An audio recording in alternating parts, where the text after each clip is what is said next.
يا هلا وكل الغلا حبايبي متابعين مطبخ الخاتون وبناته. اليوم وصفتنا هي كيك الموز. طبعا سويت كيك الموز لأنه عندي موز هواي بالثلاجة، فقلت خليه استغله.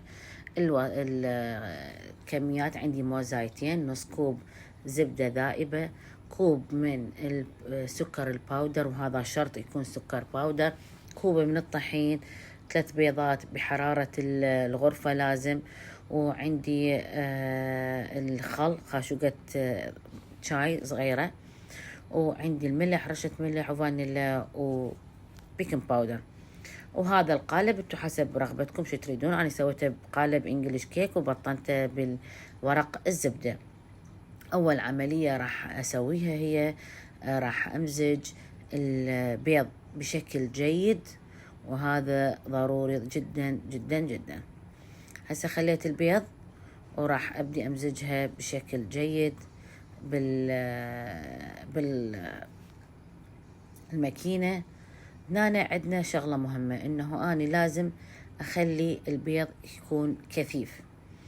فبديت اخلي، شوف شلون لون البيض صار على اصفر فاتح. بديت اخلي السكر الباودر، وراح استمر بالمزج والخلط، وكل شوية افتحها واشوفها اذا يعني خاف اكو اشياء لازقة بالجانب اوخرها على مود تكون كثيفة. طبعا انا خالة الخلاط مستمر على الخلط، وبديت اهرس الموز. طبعا بكيفكم تقدرون تهراسة البتيتة تهرسوها، انا متعودة اهرسها بالشطل او بالشوكة. شوفوا لاحظوا انا حيل مستوية. لازم تكون موز ناضج، يعني مو موز القوي ما تصلح، لانه ما حيكون بالطراوة اللي راح ينطيني اياها. راح يعني اهرسها بشكل جيد، واوخر كل التكتلات على مود عندي سهلة من اريد امزجها مع باقي المواد. الخطوة التالية لاحظوا، شوفوا شلون صار قوام البيض ويا السكر الباودر، هيك قوام ثخين.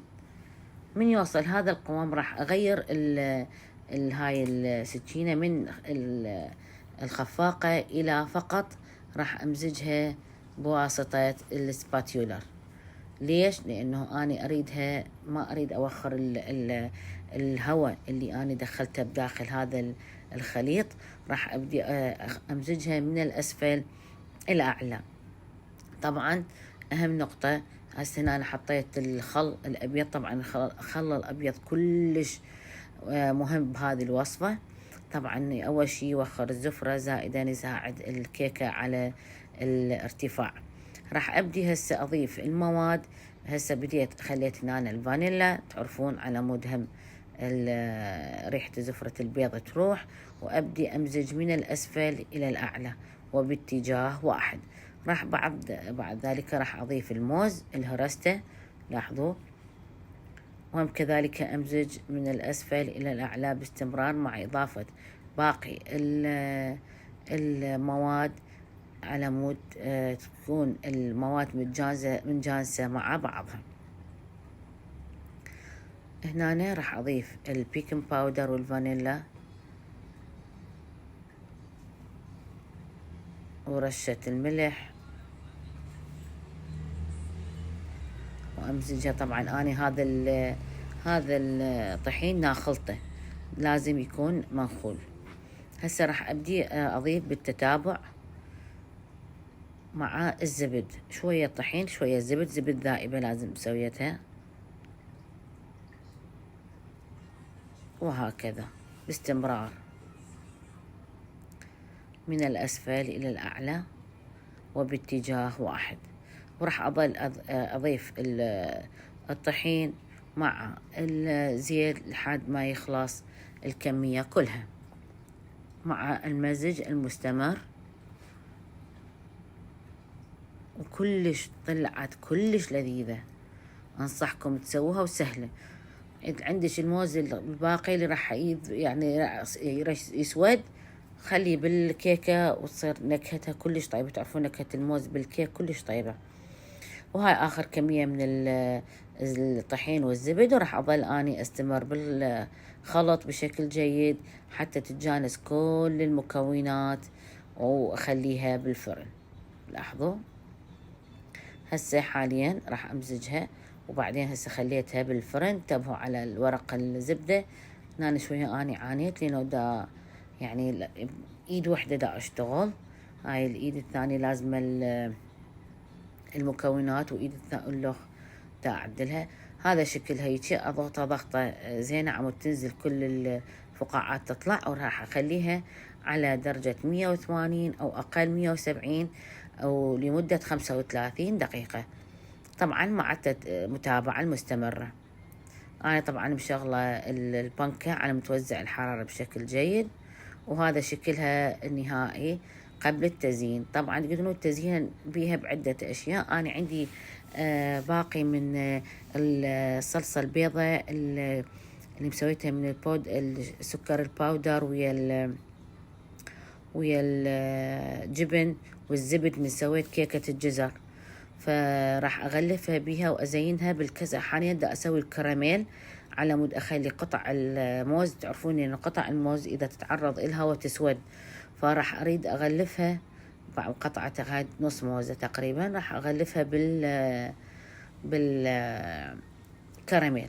لاحظوا هسه طبعا لازم يعني دائما انتو فوقها، لانه من يحترق هواية ويصير اسود يصير مر. فانا ظليت حاولت الى ان وصلت المرحلة اللي اريدها، وبعدين ضفت المي.